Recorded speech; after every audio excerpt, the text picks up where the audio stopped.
Olá, amigos, sejam bem-vindos a mais um podcast Viver de Academia. E hoje, meu convidado, Thiago Manzoni e Fernando Cacheta, vamos falar sobre um monte de coisa bacana, sobre mercado de academia, sobre empreendedorismo e como melhorar Brasília e o Brasil. Sejam bem-vindos. Fala, Thiago. Obrigado, Fábio. Obrigado pelo convite. Uma alegria enorme estar aqui contigo e com essa galera que está aí nos assistindo no Viver de Academia. Valeu Obrigado. Demais. E aí, Cacheta? Valeu, mais Fábio. um. Mais um. Obrigado por me receber novamente aqui. É um tema que sempre me interessa, empreendedorismo, né? Quem trabalha para a cidade, quem gera emprego, quem gera renda. E o setor de academias é um setor importantíssimo para a economia aqui de Brasília. Vamos falar sobre ele. Nós vamos mostrar isso agora. Mas, Manzoni, eu queria que você falasse um pouquinho de você. Quem é o Manzoni? Como é que você chegou até aqui? Fala um pouquinho de você. Cara, o Manzoni é vizinho do Fábio. Filho da Sheila. Filho da Sheila e do André. Para quem não sabe, vou começar falando que minha mãe trabalhou com o Fábio muitos anos atrás no Banco do Brasil, em que pese o Fábio pareça ser novo assim e tal, a barba branca revela que ele já andou um pouquinho na vida. Eu sou filho do André e da Sheila, vim para Brasília em 1990, com 6 anos de idade. Minha família veio do Rio de Janeiro para cá. Aqui eu fiz amigos, fui muito bem recebido por Brasília, fiz amigos que eu carrego até hoje, muitos deles são meus amigos até hoje. Me formei no que era o ensino, que hoje é o ensino fundamental, na época era 1º grau, depois 2º grau, que hoje é o ensino médio, fiz faculdade aqui, me formei em Direito, advoguei dos 24 para 25, até agora, né, ainda advogo. Casei com a Renata, sou marido da Renata, sou pai do Guilherme e do Felipe, e desde 2023 tenho a honra de representar a população do Distrito Federal na Câmara Legislativa como deputado distrital. De maneira muito resumida, é isso que aconteceu na minha vida desde que eu vim para cá. Sou um cara que acredita muito em Deus, sou cristão, sou conservador, acredito que a família é a base de todas as coisas, é o fundamento da nossa sociedade. Se as nossas famílias forem fortes, a gente tem uma sociedade forte. O contrário também é verdadeiro. Famílias destruídas resultam em uma sociedade destruída. E acredito na livre iniciativa, no trabalho, acredito no empreendedorismo, acredito na geração de riqueza. Vejo o lucro como algo muito bom, ao contrário da maioria das pessoas que penalizam o lucro. Eu acho que o lucro é algo muito bom e eu sei que aqueles que correm atrás do lucro e que trabalham pelo lucro terminam sempre gerando emprego para outros e oferecendo bons produtos e bons serviços, como é o seu caso, meu amigo, desde muito novo. Amém, bacana aí essa sua introdução. E eu só queria deixar registrado aqui, cara, porque eu me lembro muito da sua mãe. Sua mãe era muito minha amiga no banco e o cartão de visita dela era um sorriso. Cara, ela estava sempre com um sorriso largo e eu não queria deixar isso registrado aqui para a eternidade, né? A alegria que a sua mãe tinha, a alegria de viver, um sorriso no rosto. Parabéns, amigo. É isso aí. Ela era essa pessoa mesmo que sorria para todo mundo, acolhia todo mundo, tratava todo mundo bem. Foi nova, Deus recolheu ela muito nova. Que idade que ela foi? Ela tinha 52 anos. Há quanto tempo que ela faleceu? Foi 29 de abril de 2011. 2011. Vai fazer 14 anos no início do ano que vem. Mas daqui a pouco a gente vai estar reunido de novo. A vida é assim, um pacto entre gerações. A gente esteve junto aqui, daqui a pouco a gente está junto lá com Deus em outra dimensão. Amém. E ela está lá olhando por ti e por todos aí que vocês amam. Cacheta, já fizemos um podcast, ele já se apresentou, depois a gente copia e cola nesse podcast. Vamos lá, falar dos nossos ideais, dos nossos sonhos, né? Eu acredito, cara, que o empreendedorismo é a solução para o Brasil, né? Eu acredito que hoje pouco se faz pelo empreendedorismo de forma governamental, ou seja, governos locais e federais jogam impostos, burocracia, regras, né? E acabam prejudicando aquilo que gera riqueza no país. Quem gera riqueza no país são os empreendedores, os empresários, as empresas e os trabalhadores. É esse pacote, né, que faz um país girar. Estava comentando, Manzoni, que hoje o empreendedor é um maluco, porque muitas vezes, se ele tem um dinheiro guardado, ele tira esse dinheiro, aí ele aluga uma loja, aí ele vai lá no material de construção na loja, compra, né, faz a economia girar, contrata mestre de obra, pedreiro, pintor, aí ele compra os insumos que vai vender na loja, aí ele põe um letreiro, ele põe um piso, e esse sonho dele é que faz a roda da economia girar. Então, para imaginar que todas as empresas do mundo, para qualquer uma, a padaria da nossa esquina, o pô de gasolina, o shopping, a loja que a gente compra meia, surgiu do sonho de alguém. Esse maluco que sonhou, né? E ao realizar, ele faz um país girar, gerando riqueza, emprego, trabalho, renda, né? Eu queria que você comentasse sobre isso.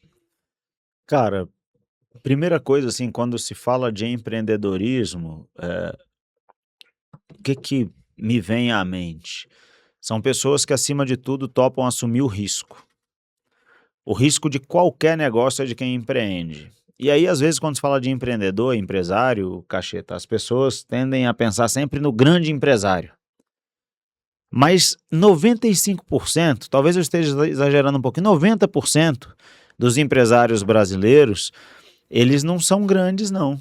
60%, micro pequeno. Micro e pequeno. Mas se você pegar a empresa de médio porte, as grandes empresas, elas são poucas, elas são a exceção no Brasil. Verdade. Vamos pegar esses 60% que são micro e pequenos.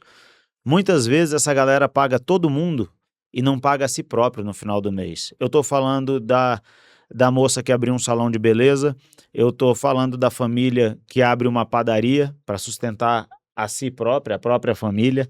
Eu estou falando do cara que abre um self-service no comércio aqui de Brasília. Eu estou falando do cara que abre um açougue. Eu estou falando do cara que abre um pequeno comércio para fazer entregas de alimento, churrasquinho, por exemplo. O cara que produz o churrasquinho dele, ele tem uma lojinha pequenininha de 20 metros quadrados. 2 funcionários. E ele está ali lutando para pagar as contas que você falou. Aluguel, luz, gás, insumo, o salário do cara que trabalha junto com o salário, aí você dobra, né? Se ele paga R$ 1.600, ele vai gastar mais ou menos R$ 2.800, porque ele tem uma série de encargos trabalhistas. Esse cara é um herói, é o que você falou.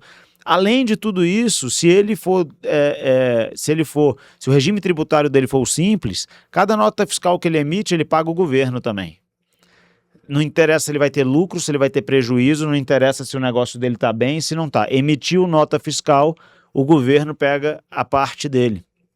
Então, isso tudo faz dessas pessoas heróis. Eu fiz um discurso na Câmara uma vez, Fábio. Algumas poucas pessoas me criticaram.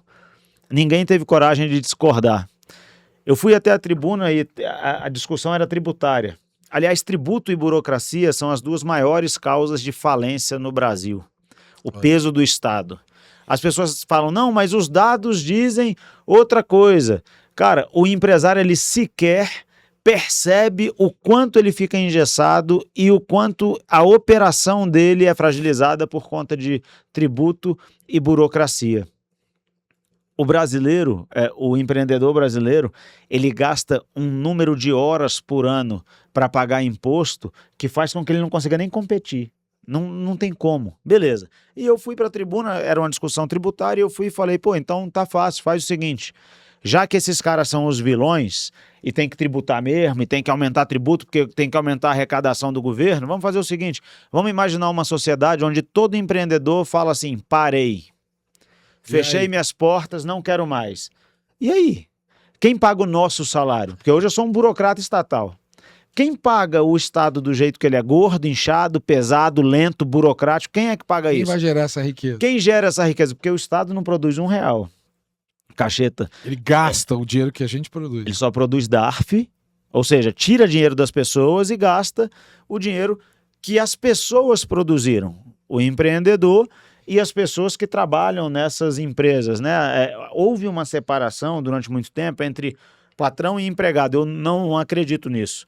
Acho que empreendedor é todo mundo que está nisso. O trabalhador também é empreendedor. Ele está empreendendo, ele está trocando o trabalho dele pelo salário, ou seja, ele troca o suor dele, a dedicação dele, as ideias dele, a energia dele pelo salário para sustentar a família. Isso também é empreender. Muitos, depois de um tempo, conseguem acumular algum dinheiro e abrem o próprio negócio. né? Então, isso precisa ser respeitado. A vida é um empreendimento. A vida é um Sua vida, empreendimento. sua família é um empreendimento. Se você não tratar aquilo com uma mentalidade correta, com os valores corretos, a sua família vai ser destruída, né? Exato. Então, E Cacheta, governo bom é governo pequeno, reduzido, Estado é menor? o governo que faz o essencial. Ó, o governo bom é o governo que faz o essencial para que as pessoas menos favorecidas consigam sair da mesma linha de largada das pessoas que têm uma condição privilegiada. É isso que o governo tem que fazer. Se ele quiser tomar conta de tudo, a nossa sociedade não vai prosperar. Porque, como o Manzoni bem falou, o Estado não gera riqueza. Quem gera riqueza é quem empreende. Mas se tudo é governo, existe um livro chamado A Lei do Bastiat, que ele fala que a lei é feita para proteger os direitos naturais. E Deveria ser. e não deixar que ocorram injustiças. Essa é a função da lei. Quais são os direitos naturais? O seu direito à vida, o seu direito à liberdade e o seu direito à propriedade privada. Então, a lei deveria partir desse pressuposto. As regulamentações serem feitas para proteger isso. Quando você começa a usar a lei, o Estado, né, para criar privilégios ou para aumentar o tamanho do Estado, para proteger setores, o que o cidadão olha e pensa? Fala, pô, eu também quero um pedaço do Estado para mim. E aí você vai começando a compor os interesses ali e fazendo o Estado, por isso, crescer de um tamanho que chega uma hora que não tem dinheiro para todo mundo.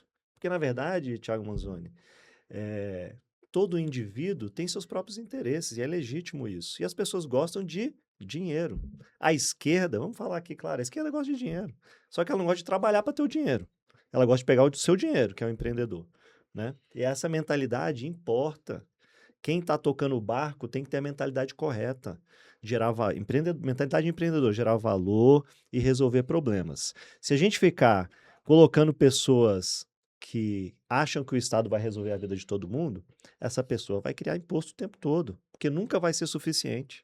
Sempre vai precisar de um pouco mais de imposto para fazer uma outra coisa que ela acha que deveria fazer e que ela não precisaria fazer, que a sociedade dá conta por si própria. Esse pensamento é muito legal, Fábio, porque o que acontece? Bastiat, ao falar isso, ele fala uma frase que ficou marcada e que a galera repete, que é muito verdadeira. Ele fala assim: todos querem viver às custas do Estado e esquecem que o Estado é quem vive às custas de todos. Exatamente.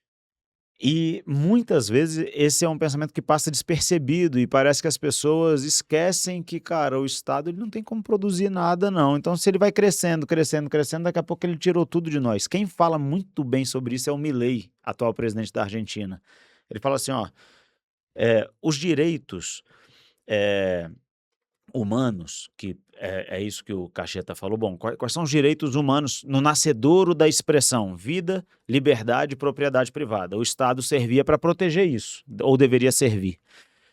Perceba, os direitos humanos, eles são oponíveis contra o Estado também, porque o aparato coercitivo do Estado não pode atentar contra a sua vida, não pode atentar contra a sua liberdade, não pode atentar contra a sua propriedade privada. Beleza. Então, eles são oponíveis contra o Estado. Quer dizer, se o Estado fizer qualquer coisa que tire a minha liberdade, eu me socorro dos direitos humanos e falo, opa, você não pode fazer isso não. Você não pode tirar a minha liberdade de falar, você não pode tirar a minha liberdade de ir e vir, você não pode atacar a minha liberdade de pensamento. Beleza. Quando o Estado quer atacar a propriedade privada e as pessoas falam assim, o Estado não faz isso, é só ler a nossa Constituição, pô. A nossa Constituição diz que você tem direito à propriedade privada, desde que respeitada a função social. Isso é um ataque claro à propriedade privada, né? Então, já era motivo, quando os direitos humanos nascem, para a gente falar, epa, peraí, beleza. Com o passar dos anos, o conceito de direitos humanos foi mudando. Eles deixaram de ser direitos oponíveis contra o Estado para ser direitos pleiteados ao Estado. Educação, saúde, moradia, lazer, transporte. Então eu passo a pedir tudo para o Estado. Aliás, o Brasil vive um negócio tão louco hoje em dia que quem produz tem que pedir licença para quem não produz para poder produzir. Não tem nada mais louco do que isso. Quando eu vejo um empresário tendo que procurar um político para pedir, pelo amor de Deus, será que dá aqui para não atrapalhar muito, para a gente poder produzir alguma coisa? Bicho, eu sinto uma vergonha, cara. Porque o correto era o político, o governo não atrapalhar, deixa os caras produzirem. Se ajudar, tava lindo, mas se não atrapalhar... Já tá ótimo. Pô, beleza. Então, esses direitos passaram a ser direitos requeridos do Estado. Aí o Milei fala assim, o pensamento atual é o seguinte, para cada necessidade nasce um direito. Então, eu tenho necessidade de educação, então o Estado tem a obrigação de me dar educação, um direito.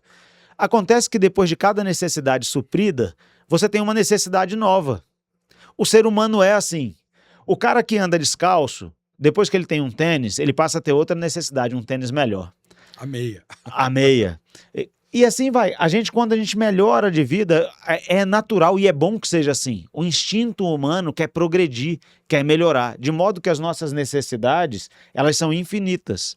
E os recursos são finitos. Vamos dar um exemplo prático Vai do lá. setor de academias? Vai O que lá. você acha, Thiago Manzoni? Vai lá. Olha só. Bora. O setor de academias, ou o setor de saúde, vamos dizer assim, né? Tem várias modalidades. Você tem ali o CrossFit, você tem uma academia normal, musculação, né?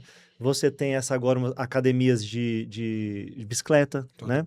De bike e várias outras modalidades. Imagina, Fábio, se chega o Estado e fala, o setor de CrossFit não vai pagar mais imposto. Eu vou dar um subsídio ali pro imposto zerado para o setor de Só CrossFit. para o Só CrossFit. para o CrossFit. A musculação não, a bicicleta não. O que você acha que ia acontecer? Eu reivindicar. Não, por quê? O setor lá de musculação ia querer falar, opa, não, eu também quero. Também quero aqui tirar aqui meus impostos. E enquanto ele não consegue, o setor de CrossFit ia começar a engolir os outros setores, porque ele ia cobrar um preço mais competitivo, as pessoas iam querer, pelos seus próprios interesses, pagar menos numa modalidade que também ela vai ficar saudável, vai fazer um exercício físico e tudo. E isso ia gerando distorções no setor de academia que ia matar alguns setores, entendeu? E isso não pode ser feito. Qual é o correto? O Estado tem que cobrar algum imposto para os gastos essenciais dele? Tudo bem. Mas é o gasto igual, o imposto é igual para todo mundo. E aí o cidadão vai escolher se ele prefere fazer um CrossFit, se ele prefere ir para a bicicleta, se ele prefere ir para a musculação. E só para terminar, isso acontece, por exemplo, no setor de bebidas. Tem determinadas bebidas que pagam, por exemplo, cerveja, setor de cerveja. As cervejas não consideradas artesanais têm um imposto baixo. Por quê? Porque é uma empresa do setor grande, tem um lobby forte perante o governo. A cerveja, é cerveja também, só que ela é feita de maneira artesanal. Tem um imposto maior. Pois é, e deixa eu dar um exemplo que já existe no Distrito Federal, que o governo nunca vem para ajudar. Ele nunca vai liberar um imposto. No Distrito Federal, um deputado distrital fez uma lei que a personal trainers pode entrar nas academias e dar aula sem pagar a locação pelo espaço. Está invadindo a propriedade privada. Cara, isso foi uma loucura tão grande que a gente conseguiu segurar esse projeto durante muitos anos.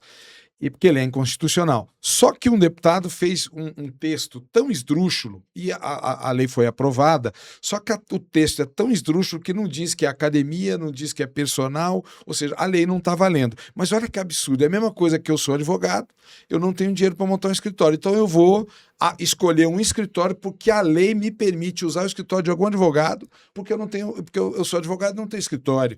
Então, ou seja, imagina o seguinte, um empresário de academia que botou aí 1 milhão, 2 milhões, 3 milhões, 5 milhões numa academia, e agora os personagens podem ir lá exercer a sua profissão cobrando dos personagens, dos alunos, mas não podem pagar uma taxa de locação. Ou seja, é um absurdo, né? E a lei passou, mas não está válida, porque ele errou muito no texto, então o Ministério Público, né, os órgãos não entenderam. Isso, né? foi judicializado. Isso foi. Foi judicializado. Mas é um alerta. Ou seja, é coisas que o Estado faz contra quem apostaria que é um deputado de empreende. esquerda. Eu apostaria Cara, que é um às vezes eu vou, assim, Fábio, tem algumas coisas que a gente precisa, o nosso sistema, ele é feito para não funcionar, porque é muita intervenção do Estado. Na boa, eu nem sei quem foi o deputado, e não foi nessa legislatura, porque eu não me lembro de ter votado isso, foi em outra legislatura. Cara, Por que o Estado tem que se meter nas academias e dizer quem pode entrar em academia e quem não pode, cara? O princípio... Sem pagar. Sem ainda. pagar. Ou seja, mexe no caixa da empresa. O princípio disso já tá errado, porque o Estado não deveria se meter nisso, cara. É muito intervencionismo, entendeu? E aí a gente acaba gerando um monte de problema. A gente, que eu tô falando, os políticos, acabam gerando um monte de problema porque querem se meter demais. E às vezes com boa intenção. Nem às sempre a vezes- intenção é ruim, não. Vou dar um outro exemplo. Teve uma lei que foi aprovada na Câmara que o parlamentar que propôs mirou em uma situação. A situação que ele estava mirando acontecia na região norte do Distrito Federal, Sobradinho e Planaltina. E ele não pensou que, ao legislar para o Distrito Federal inteiro, os efeitos colaterais atingiriam outras regiões do Distrito Federal para os quais aquela lei não fazia sentido. Cara, deu um trabalho tão grande para corrigir. O negócio assim, afetou tão negativamente E às vezes nem corrige, né? a vida de tantos milhares de pessoas. E é isso que às vezes o político precisa pensar. Cara, a gente não tem a compreensão de tudo. E quanto mais a gente interfere, pior fica. É. Normalmente a vida em comunidade ela se adequa sem a necessidade de uma intervenção estatal. Não precisa de lei.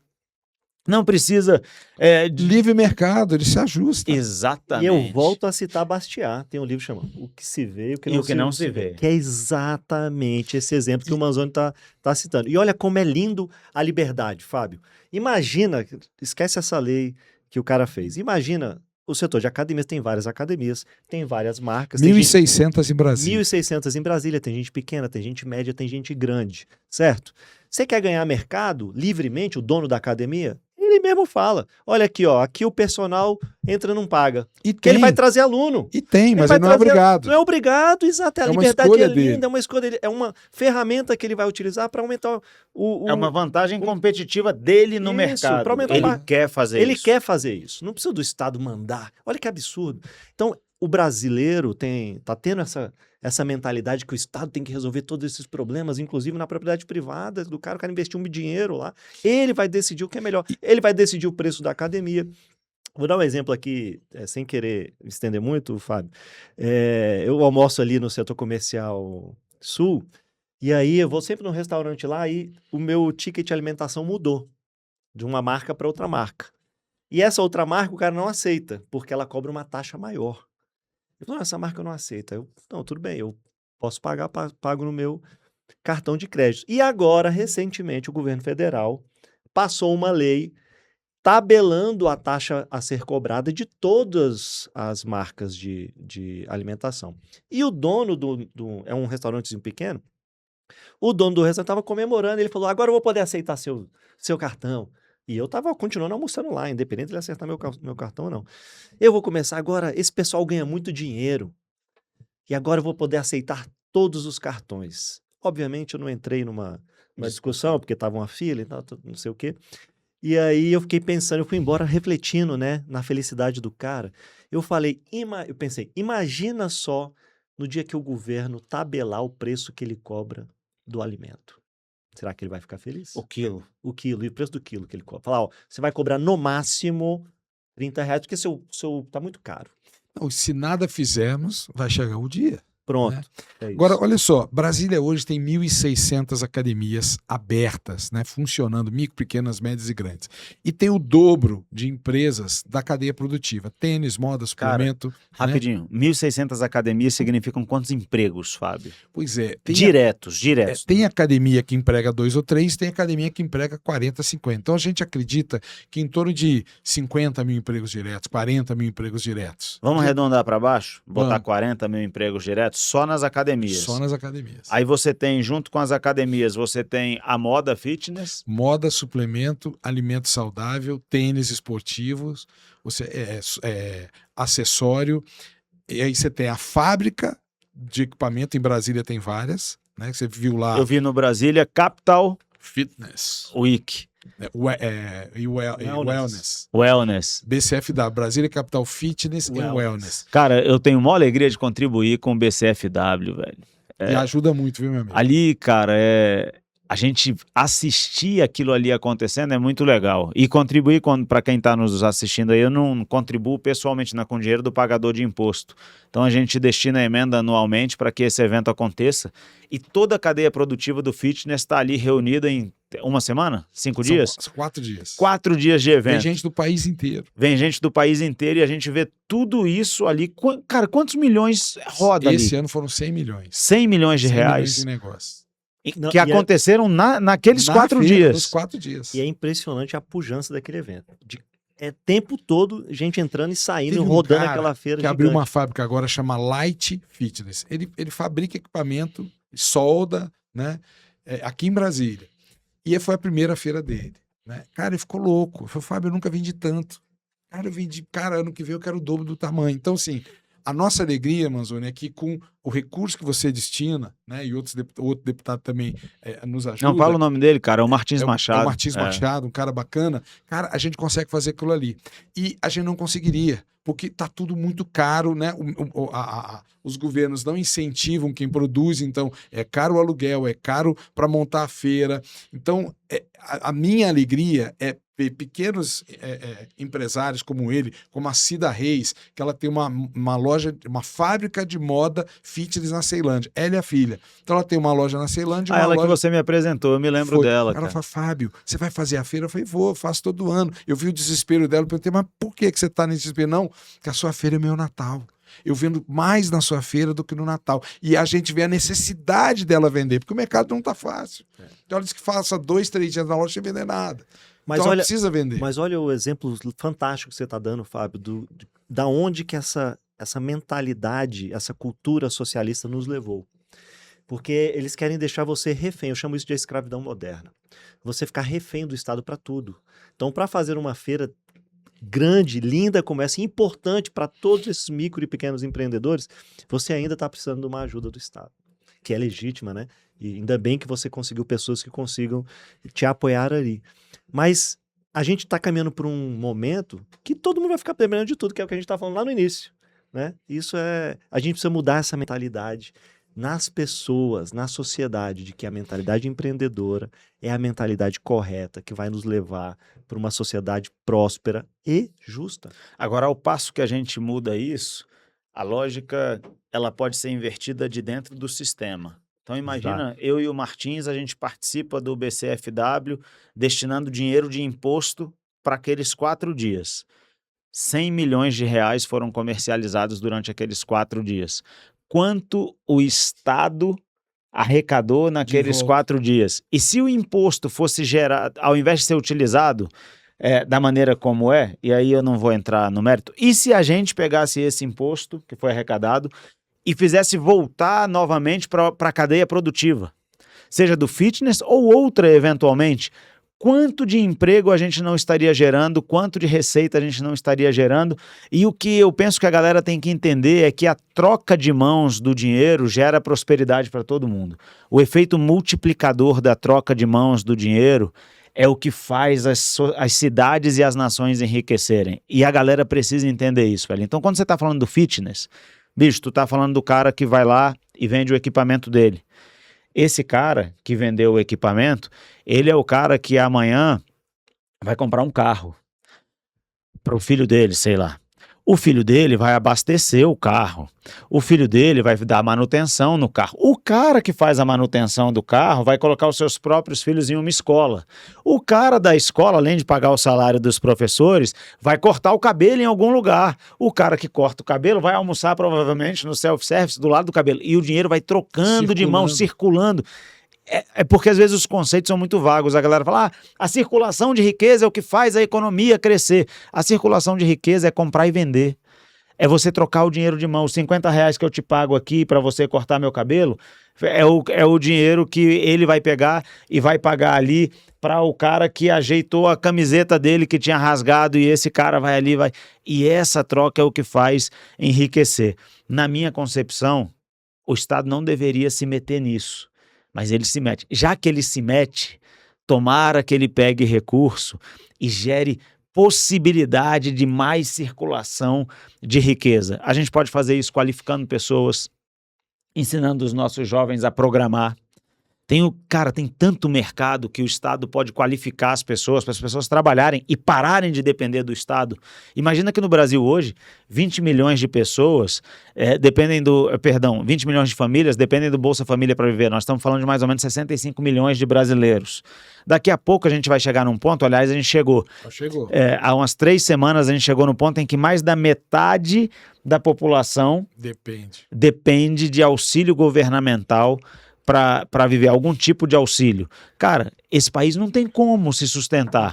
Então a gente precisa de alguma maneira fomentar. Então quando a gente fomenta um evento desse, o Fábio falou do cara do equipamento. Bicho, aí falou da Cida, que vende moda fitness. Aí tem o cara do tênis, aí tem o cara do suplemento. Eu mesmo compro suplemento. Compro tênis, compro roupa para malhar. E isso, cara, além da saúde que isso gera na população, e é outro benefício do mercado de vocês, isso gera a possibilidade de as famílias prosperarem e não dependerem do Estado. Então eu queria até aproveitar, Fábio, para te parabenizar, porque eu sei que há uma luta todo ano para você fazer isso. E, cara, vencida a luta, o resultado nós movimentamos 100 milhões de reais. Cara, é dinheiro demais, e isso tem um efeito cascata posterior que a gente não tem nem como medir, porque isso é o que se vê. Sim. E o que não se vê? E já gerou um monte de outros impostos ali nessa movimentação. Os donos de hotéis... Isso é uma dor. Alguns donos de hotéis não ligam, Fabão, tá fechado o evento, a gente lotou 8 hotéis. Só um expositor, a Kikos, ele trouxe 40 vendedores de fora para dar conta. Aí o cara que tá no hotel, ele vai no restaurante comer. Cara, então essas coisas, esse tipo de iniciativa tem que ser fomentada sempre. E o localismo, outro dia eu estava em Santa Maria, e eu estava dando uma palestra que eu não me lembro bem qual era o tema, mas em determinado momento da palestra eu falei sobre esse poder de geração de riqueza quando o dinheiro troca de mãos, e eu falei sobre o localismo. Cara, se você mora em determinada localidade, Santa Maria no caso onde eu estava, e você sai de Santa Maria e vai no Gama comprar, o dinheiro vai circular no Gama. Aquele dinheiro que você está gastando, provavelmente ele vai circular no Gama. Então, se você quer fortalecer e enriquecer determinada localidade, consuma naquela localidade. O comércio dali. Né? Exatamente. E no final das contas, quem decide o que fica aberto e o que fecha, em termos de empreendimentos, é o consumidor. Se eu vou na sua academia e eu não gosto e eu passo aí na do lado e todo mundo passa aí na do lado, você não fica aberto, o do lado fica. E a gente precisa fomentar as localidades aonde a gente está inserido ali. Se o brasileiro entendesse isso, o brasiliense pelo menos aqui onde a gente está, e a gente agisse dessa maneira, muitos negócios prosperariam, melhorariam a excelência do serviço, a qualidade do produto, a gente seria melhor atendido e faria aquela localidade prosperar. O que é isso, senão a mentalidade empreendedora? Me fez lembrar da sua história, Fábio. Quando você contou lá no meu podcast sobre como vocês decidiram abrir a Runway. Que vocês entravam na academia e estava faltando isso, não tinha aquilo, você viu um problema. Você falou, vou abrir uma academia que não tenham esses problemas aqui. E aí todo mundo foi para sua academia, né? Sua academia prosperou rápido, por quê? Porque tinha um diferencial, né? Isso é empreender. Você não precisa reinventar a roda, você precisa resolver os problemas, gerar valor para quem está frequentando a tua academia. Não, é isso mesmo, cara. Deixa eu te fazer uma pergunta, Fábio. Você abriu a Runway, quantos anos você pagou de financiamento bancário pela Runway? Rapaz, foram muitos. Para abrir? Não, pois é, para abrir, a gente pegou um empréstimo com meu pai, de 35 mil reais e no banco de 30 mil reais. Então montamos a Runway em 1994 com 65 mil reais. Hoje você não compra uma esteira. 710/11 Norte. Hoje você não compra uma esteira com esse mesmo valor. E aí depois, quando a gente foi reinvestindo, tudo com dinheiro de banco. Né? E sempre financiamento. Sempre financiamento. Até quando a gente começou a ter grandes diferenciais e sobrar mais lucro, aí a gente não precisava ir no banco. A gente comprava com dinheiro próprio. Entendeu? Agora deixa eu fazer outra pergunta, que você foi tomando, né, ao longo do tempo. Era sobre isso que eu queria falar. Pergunta de leigo, para quem está nos assistindo, beleza. Aí o cara toma um empréstimo bancário, faz lá, vai pagar isso em 10 anos, por exemplo. Só a título de exemplo. E se ele quebrar no meio do caminho? O que acontece com ele? Pois é, provavelmente as máquinas não vão valer mais nada, então servem como garantia, mas na hora de vender não paga nem metade do empréstimo e ele vai ser processado para pagar a diferença, porque o dono ele é responsável pela empresa. Então, ou seja... Aí o teu CPF, então, ia pro pau. Tá. E é o que acontece muito hoje, né? Agora, uma coisa que eu queria lembrar, que você falou muito bem, eu fiz um discurso na Câmara Federal uns anos atrás, dizendo isso: academias cheias, hospitais vazios. Então, além de todo esse benefício para a economia, gerar emprego, trabalho e renda. Emprego, trabalho e renda, porque às vezes o cara não tem emprego, mas ele ganha 2, 3 mil para fazer uma manutenção, ele tem a própria empresinha dele, tem a MEI, que ele faz a manutenção, então não tem emprego, mas ele tem renda. Né? Ele tem trabalho. Cara, eu preciso que alguém venha aqui limpar um vidro. Então o cara vai lá, ganha R$500 num dia para limpar o vidro. Ou seja, emprego, trabalho e renda, que são 3 coisas diferentes. Né? E então eu falei isso: academias lotadas, hospitais vazios. Porque a atividade física, qual é o benefício que ela traz para as pessoas? É um benefício que a farmácia não vende. Então você não vai ter infarto, derrame, pressão alta, AVC, então uma série de doenças que são evitáveis com a prática regular de atividade física. Então o cara vai continuar indo para o hospital quando ele quebrar a perna, mas ele não vai para o hospital tratar um AVC, tratar um derrame, um infarto, porque esses são altamente mortais, ou seja, são os que mais matam no mundo hoje, são essas doenças, e quando não matam, elas deixam sequelas caras de serem tratadas, né? Remédio, médico, fisioterapia, hospitais.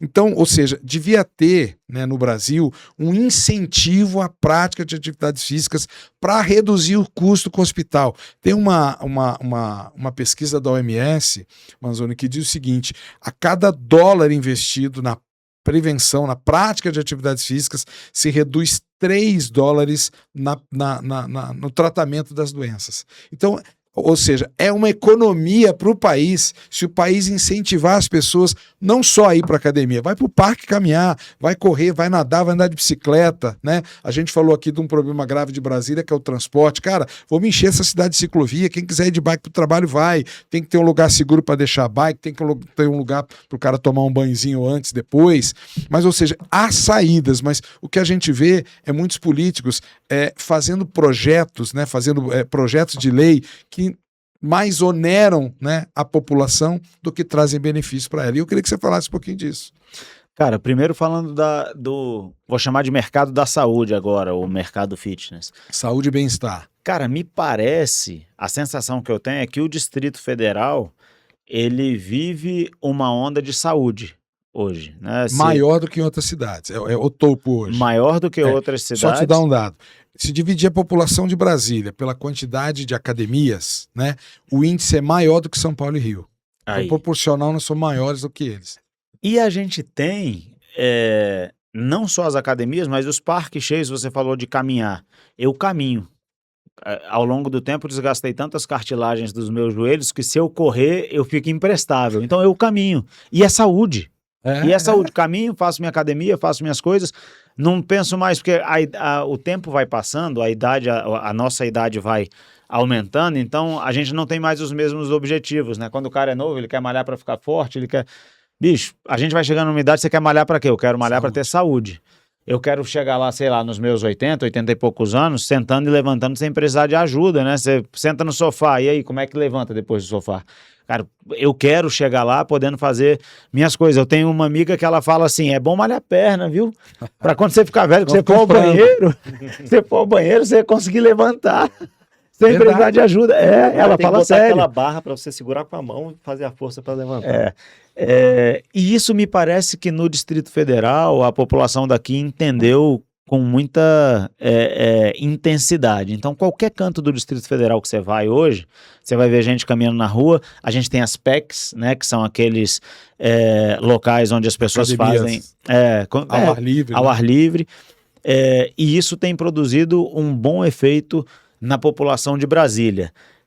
Barateia o custo depois com a saúde, a pessoa precisa utilizar menos hospital, serviço público, e é um processo de mudança de mentalidade. A próxima geração, não tenho dúvida, que vai ter colhido bons frutos e que isso vai passar como um legado para as demais. Em relação a projetos de lei que oneram, Essa é uma mentalidade que a gente ainda precisa mudar, sabe? Eu fico vendo, às vezes eu vejo matéria jornalística que critica a diminuição da arrecadação para os cofres públicos. Cara, todas as vezes que eu vejo uma crítica à diminuição de arrecadação, eu penso, essa galera não entende como é que funciona. Porque é o seguinte, quando você diminui dinheiro de arrecadação para o cofre público, é como se o cofre público fosse alguma coisa boa, assim. Meu irmão, cada real que tem no cofre público é um real a menos no seu bolso. Exatamente. Todo o dinheiro que está no cofre público foi retirado do bolso das pessoas. De alguém. Isso não existe dinheiro público, existe dinheiro do pagador de imposto. Então, quanto menos dinheiro a gente tiver no cofre público, significa mais dinheiro no bolso das pessoas. Mas o que é bom, o bom é isso. Pô, cara, eu posso citar alguns exemplos assim de coisas que eu acho absurdas? Claro. A galera, o nome legal de imposto de renda é um eufemismo, né? A lei chama de imposto de renda, é imposto sobre o trabalho, pô. Porque quando fala assim, renda, parece que renda vem do nada. O dinheiro apareceu, surgiu do meu irmão. O cara trabalhou para fazer dinheiro. Ah, mas tem o rentista lá que deixa o dinheiro no banco. Mas quando ele colocou o dinheiro lá, de algum lugar, esse dinheiro veio para a mão dele. Trabalhou. Então é imposto sobre o trabalho. E a gente se acostumou com a ideia de ter quase 30% do nosso trabalho ficando para o governo. Só no imposto de renda. Aí o resto. Aí o cara compra um carro, IPVA. Se não pagar o IPVA e parar, o carro vai guinchado e o cara paga, o cidadão paga... Fora o imposto do carro, né? Metade do preço dos nossos carros no Brasil é imposto, quase a metade, 40 e tantos %. Aí o cara compra um apartamento. Acho que é mais. Não, é menos, acho que é 48%. Ontem eu vi... próximo de 50. Enfim. Aí o cara compra um apartamento, uma casa, ele paga ITBI, que eu consegui reduzir a alíquota de 3% para 2%. Ano, né? Foi naquele... Não, permanente. Cara. Pô. Muito obrigado. Valeu, muito obrigado. Peraí, eu perdi a mão direita, pegou errado. Obrigado, cara. Isso é mentalidade empreendedora. Qual outro deputado que não tivesse essa mentalidade ia propor uma questão dessa? E isso aumenta a arrecadação, pô. Mais gente vai comprar e vender. Pois é. A arrecadação. A circulação mas é muito maior. Mas só entende isso quem tem mentalidade empreendedora. Quem não tem, não acha. Agora, isso. Eu queria que você falasse uma outra coisa aí, que é a diferença entre pagador de impostos e contribuinte. Eu vou chegar lá. Aí o cara comprou o apartamento dele, pagou o ITBI. Aí depois ele vai pagar o IPTU, cara. Qual é a lógica de você comprar para adquirir e depois comprar porque adquiriu? Porque é proprietário e, aliás... Paga na compra, paga na venda. E por que o Estado se vê no direito de cobrar você porque você é proprietário de alguma coisa? Sabe, são pequenas loucuras com as quais a gente se acostumou. E aí hoje o brasileiro paga em média, trabalha em média 5 meses e meio por ano para pagar o governo. Meu irmão, isso é loucura, regime de semi-escravidão. E aí a pergunta que eu fiz para ele no podcast passado, como é que a gente sai disso? Como é que a gente consegue? É uma mudança de mentalidade, a gente vai precisar passar por um processo de mudança de mentalidade. Eu falo essas coisas aqui porque as pessoas precisam entender, porque às vezes quando o cara ouve, o cara fala assim, caraca, é mesmo. Mas passa pela política, né? Passa, Sem a política, mas a política ela é um reflexo da cultura de uma sociedade. Mudou a cultura, muda o político, porque o político ele se vê obrigado a fazer o que as pessoas querem. Se as pessoas quiserem o que é certo, é politicamente vantajoso fazer o que é certo. Entendi. Então, quando houver pressão popular, cara, tem que reduzir tributo, vai ser reduzido tributo. Agora, enquanto a pressão popular for, eu quero escola, eu quero hospital, cara, o Estado não vai te dar e vai tirar de você como se ele fosse te oferecer de qualidade. Então, tem que ter gente com coragem de dizer as coisas. Eu vou te dizer aí, você que está assistindo. O Estado não vai te oferecer escola de qualidade, saúde de qualidade, não vai te oferecer transporte de qualidade, não vai te dar segurança pública de qualidade. Esquece, o Estado não tem braço para isso tudo. E as pessoas precisam entender isso. A dependência estatal é um câncer. Daqui a pouco a gente vai estar pagando 60% de imposto, de tudo, em tudo, né? O somatório geral. Cara, qual é a lógica disso? Diminui tributo. E oferece para as pessoas a possibilidade de fazer por elas próprias, fazerem por elas próprias. E aí eu vou te dizer, só para falar sobre o termo que é outro eufemismo, contribuinte, que a lei nos chama de contribuintes. Código Tributário Como se Nacional. tivesse uma opção. Tem o sujeito ativo e o sujeito passivo do tributo, né? E o Código Tributário Nacional diz que o cara que paga o imposto, ele é o contribuinte. E eu sempre digo que contribuinte eu sou lá na minha igreja.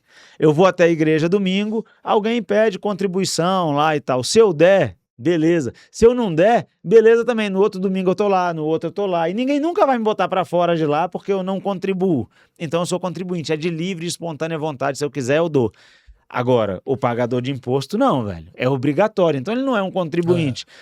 Fica sem pagar o IPVA e para na Blitz para ver o que acontece. Então, esses eufemismos, eles distorcem um pouco na nossa cabeça e na nossa mentalidade o que de fato é. São gatilhos mentais que suavizam a situação. Então, o brasileiro ficou furioso quando a coroa portuguesa começou a cobrar 20% de imposto. É o quinto dos infernos, o brasileiro falou. Hoje em dia a gente paga quase 50% e a gente topou. Tiradentes morreu enforcado por causa foi protestar contra isso. Pois é. A Inconfidência Mineira... Hoje a sociedade está acomodada. Nós estamos aceitando as coisas acontecerem. A cada mês aumenta um pouquinho do imposto, você não vai percebendo ali no seu dia a dia e você vai deixando isso para lá. Se você pegar esse governo agora, o governo federal atual, ele aumentou aí 27, ou criou ou aumentou 27 vezes os impostos das pessoas. E as pessoas não estão falando sobre isso. Mas eu falo disso nas minhas palestras, que é o seguinte, o grande problema brasileiro, um dos grandes, falta de indignação. Porque as coisas vão acontecer, não, todo mundo rouba. Aí eu falo, eu não roubo. Você rouba? Não, também não roubo. Então como é que todo mundo rouba? Velho. Então eu acho que o brasileiro perdeu a capacidade de se indignar. Aí tem uma imagem na minha cabeça que não sai, que vocês devem ter visto essa imagem, há muitos anos atrás, se eu não me engano, foi na China, né? Na frente do tanque, o cara. Na frente do tanque. O cara foi pra frente do tanque, cara, e o tanque vinha pra cima dele e falou, cara, eu vou morrer, mas chega. Cara, o tanque parou, aí desviou, ele ia pra frente do tanque. Desviou, ele ia pra frente do... Cara, a sociedade brasileira precisa Na Venezuela, enfrentar. o tanque passou em cima das pessoas.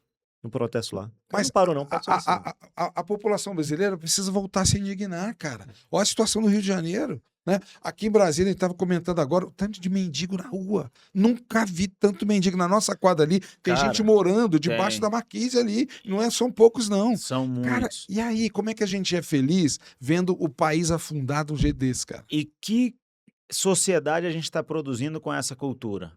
Porque ninguém pode tirar da rua.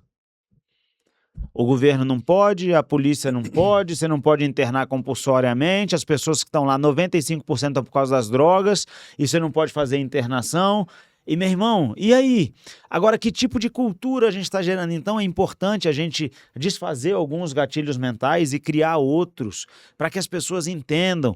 Cara, não seria melhor que a população brasileira tivesse mais dinheiro no bolso para decidir se compra um seguro-saúde ou um plano de saúde? Não seria melhor que o cara tivesse a opção de escolher se ele quer que o filho dele estude na escola A ou B? O dinheiro na mão dele. Mas ele não tem dinheiro para isso, porque o Estado tira metade de tudo. Ontem eu estava conversando com um dono de escola de Samambaia, e ele falou assim, deputado, ontem não, que dia é hoje? Sexta. Anteontem, na quarta-feira, ele falou assim, deputado, é o seguinte, uma escola minha eu só atendo cartão creche. Cartão creche é cartão escola, perdão. O Estado dá o cartão para a família vai lá e paga a escola. O cartão paga a escola.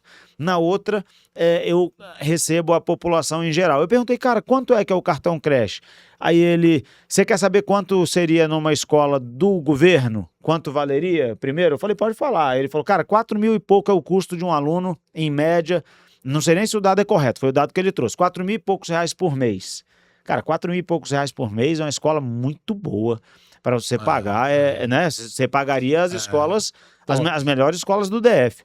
Eu falei, quanto é que é o cartão escola? Não, eu recebo 978 por aluno na minha escola. Cara, será que não era melhor o Estado entregar 978 reais para todo mundo que precisa da rede pública? Se vira.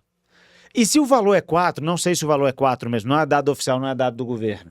Mas vamos supor que o valor fosse 2,5. Seria melhor o Estado falar, cara, tá aqui o cartão, se vira aí. Negocia. Não seria melhor? Então, só que são ideias que elas nem podem ser discutidas hoje, porque o brasileiro se acostumou com a mentalidade estatista. Então, você falar de voucher, por exemplo, é como se você estivesse falando uma loucura. Você falar de privatização é uma palavra proibida, Fábio. E a única forma de um país dar certo é pela iniciativa privada. E a galera fala, porque eu ouvi muito na época do Petrolão, o petróleo é nosso. Meu amigo, você é maluco? Você é maluco, cara? Que história é essa de que o petróleo é nosso? Então, assim, a gente precisa mudar a mentalidade. Essa mudança cultural, ela vai se refletir na política. E dentro de muito pouco tempo, a gente vai ter políticos com uma mentalidade diferente, porque a mentalidade do povo mudou. Fala, Fernando Cacheta. Não, cara, que são temas muito instigantes e sua observação... Ele tá se segurando. Você tem toda a razão, mas a gente precisa dar nome aos bois. Isso aí, cara, tem uma questão ideológica. Lógico. Né? A cultura, ela tá dentro de uma ideologia. Então, você vai falar que vamos trocar as escolas por voucher educacional, porque, continuando o seu raciocínio, seria mais barato para a pessoa e ela teria um ensino melhor do que ela tem na escola pública. Só que liberdade de escolha. E liberdade de escolha. Só que você vai falar isso, você vai jogar... Faz um discurso desse lá na Câmara Legislativa.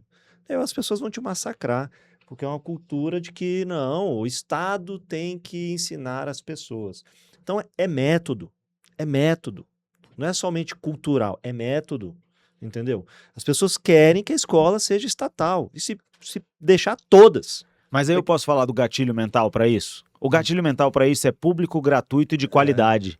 Meu irmão, não existe. Enquanto as pessoas acharem que existe alguma coisa pública e gratuita, eles vão querer, porque eles acham que não existe nada de graça. O próprio servidor público, se ele ganha mais, ele vai... Por que ele vai pagar uma escola particular se ele tem a pública gratuita? Mas olha só, cara, que loucura isso aí foi um paradigma. Eu era funcionário do Banco do Brasil, eu era contra a privatização do banco. Hoje eu sou 100% a favor de privatizar tudo, porque historicamente os governos, de forma geral, são péssimos gestores. Lógico. Né? Péssimos gestores. Aí, uma das vezes eu fui para os Estados Unidos, em Los Angeles, aluguei um carro e fui para uma praia lá, Malibu. Aí quando eu tô chegando, cara, vou estacionar onde? Aqui tem o estacionamento público. Quando eu cheguei no estacionamento público... Era pago. Era pago. Eu falei, cara, mas como é que ele é público se ele é pago? Ou seja, essa mentalidade que criaram na nossa mente do que o público tem que ser de graça, cara, aí eu entendi, cara, é público, porque é o Estado que faz a gestão, mas tem que ser pago. As estradas. Cara, não existe nada de graça, Fábio. Não existe. O que tem aqui nesse estúdio que é de graça? Não existe. Não existe. Mas você entendeu que a gente desde criança vem tendo? Lógico. Por isso que é um processo. E alguém tem que dizer que a escola pública é cara. Ela não é gratuita, gente. Não existe isso de gratuito. E é aí que eu discordo de você, meu amigo, que ele tem que fazer o discurso lá, porque tem que trazer 10 pessoas que concordam com ele, e esses 10 vão trazer mais 10, e daqui a pouco nós vamos ser 1 milhão. Mas agora, se a gente não fala disso... Eu apanhei um pouquinho. O dia que eu falei do voucher, eu apanhei um pouquinho, mas é o lógico. Eu não disse que ele não... Eu não disse que ele não tem que fazer o discurso. Ele tem que fazer o discurso. Eu estou dizendo que se ele fizer o discurso, e ele tem que fazer, porque a gente precisa começar a defender isso, para as pessoas começarem a escutar e entender, ele vai ser massacrado lá. Por quê? Porque, na minha concepção, ele é o único deputado de direita lá com uma ideologia de direita na Câmara Legislativa. Não tem mais nenhum. Ou o cara é de esquerda, ou o cara é um centro fisiológico. É um populista. Ele vai dizer o que as pessoas querem escutar. Porque esse discurso aqui é um discurso contra o status quo. É um discurso que a maioria das pessoas não querem escutar. Então você tem que ter coragem para fazer eles. Verdade. E ele é o único que tem coragem lá. É aumentar. Por quê? Porque tem a mentalidade correta. Porque tem a mentalidade correta. É sobre isso que eu estou falando. Em breve serão muitos. Em nenhum momento eu disse que ele não tem que fazer. Pelo contrário, tem que fazer. Nós temos que começar a falar sobre isso. Tem uma frase de alguém aí que é a seguinte: você acha que alguma coisa é cara? Espera até o Estado dizer que vai ser de graça. Aí, meu amigo, vai ser caro pra caramba. Você já escutou aquela frase, eu acho que foi Ronald Reagan, que um benefício social, ele tem que ser medido por quantas pessoas saem dele, e não quantas entram. Exato. É lógico. Isso, cara, ou seja, um benefício social tinha que ter prazo. Meu amigo, ó, durante um ano nós vamos te dar esse benefício social aqui, mas você vai ir no Sesc, no Senai, no Sebrae, você vai aprender algum ofício, seja ele qual for. Daqui a um ano acaba. Não tem. Os caras entram perpetuamente num... Eu falo uma outra frase muito legal nesse sentido aí, que é o seguinte: toda política pública, ela tem que ser avaliada pelo resultado e não pela intenção. E Thomas Sowell era um marxista na sua juventude, era um socialista, até ele ir trabalhar no Estado. Quando ele se transformou, e aí fez o seu mestrado na Escola de Chicago, e aí ele viu que a solução dos problemas não está aqui, não. tá na liberdade, né? E aí, cara, exemplos não faltam, mas as pessoas têm dificuldade de acreditar no Mas que é um acontece trabalho na de formiguinha, prática. cara. É o que você faz aqui no podcast, é a gente falando no dia a dia, e a gente vai mudando a mentalidade das pessoas pouco a Isso. pouco. Hoje, assim, eu percebo ao meu redor que grande parte das pessoas que tinham algumas ideias muito consolidadas dentro de si, elas estão repensando muitas dessas ideias. Porque se ninguém falar, as pessoas, cara, a gente está no automático aqui, vivendo a vida e achando que é isso mesmo, e que o político é que tem que resolver, que o governo é que tem que resolver. Meu irmão, o governo tem que sair da frente, para de atrapalhar. Oferece segurança, protege a vida, a liberdade, a propriedade privada e deixa as pessoas produzirem, elas vão produzir. Mas eu faço Mas são Você ideias, tem né? toda a razão, deputado, mas eu faço um alerta aqui. Faço. Nós estamos caminhando para um Estado autoritário, onde quando a gente começar a fazer esse discurso começar a tomar corpo, e já tem tido algum corpo alguns discursos, ele vai começar a ser taxado como um discurso antidemocrático. Eu acho Um que nós já estamos discurso lá, né, cara? contra A o gente já Estado. tá. Você não pode falar sobre isso. E aí, você pega lá, acabou sendo indicado aqui pelo nosso presidente, o Messias para compor a cadeira lá do STF. Por quê? Ele atende os preceitos constitucionais ali de notório saber jurídico e reputação ilibada? Não. Um cara que, na época lá da Dilma, o cara estava sendo convocado para levar um decreto para ser assinado lá para uma pessoa se livrar de uma condenação judicial. Um cara desse tem reputação ilibada? Não, não tem. Não tem nenhuma. Pois é, mas olha só, meus amigos. Enfim. Tudo tem que acabar, né, velho? A gente tá chegando porque ao a gente fim. tá falando sobre isso, eu vou ficando Não, indignado. vamos marcar outros aqui. Mas olha só, a gente tá chegando ao final dessa gravação desse episódio muito bacana, com muita informação. E eu queria agradecer, né, ao deputado Manzoni por estar nos apoiando já há alguns anos, porque esse apoio é fundamental, né? Hoje eu tenho um propósito de vida que é ajudar as pessoas a ganhar dinheiro. Porque o que eu botei na cabeça? Um país forte é um país com empresas fortes, não com governo forte. O governo vai e vem, mas as empresas fortes, é lá que está o emprego. E no emprego é que está a família, sustenta a família, da esposa, do marido, do filho, do neto. Então, se a gente quer um país justo, a gente precisa de empresas fortes. Então, e aí, quando eu descobri isso há uns anos atrás, eu abracei o propósito de ajudar as empresas. Então, quando uma empresa tem lucro, porque não é roubo, lucro é o trabalho bem feito, é o resultado do trabalho bem feito, ele monta a segunda loja, ele monta a terceira loja, ele paga bem os funcionários, ele paga o 13º em dia, ele paga o aluguel em dia. Então hoje, o meu propósito é cuidar das micro e pequenas empresas, né, do Distrito Federal e por onde a gente atua pelo Brasil, para fazer com que eles tenham uma gestão eficiente para que ganhem dinheiro honestamente. Porque ainda não é crime nesse país ganhar dinheiro honestamente. E é lá que estão os empregos. Então, muito obrigado, né, por esse seu apoio aí. Vamos continuar junto, a gente acredita na mesma coisa que você acredita, e essas 1.600 academias, mais 1.600 empresas da cadeia produtiva, os pequenininhos, os médios, os grandes, né? Que eu digo o seguinte, quando a maré sobe para o caiaque, sobe para o transatlântico. Então, a gente precisa cuidar dessa maré. Muito obrigado aí por todo o apoio. Meu irmão, eu que te agradeço, tamo junto, conta comigo sempre, e o que eu puder fazer pelo setor produtivo, farei enquanto estiver na vida pública, e depois farei quando eu voltar para a iniciativa privada. Foi uma satisfação estar aqui contigo, com o Cacheta e com você que nos assistiu. Valeu! Obrigado. Cacheta. Valeu, Fábio. Obrigado, Thiago Manzoni. Eu acho que a gente pensa aqui muito parecido.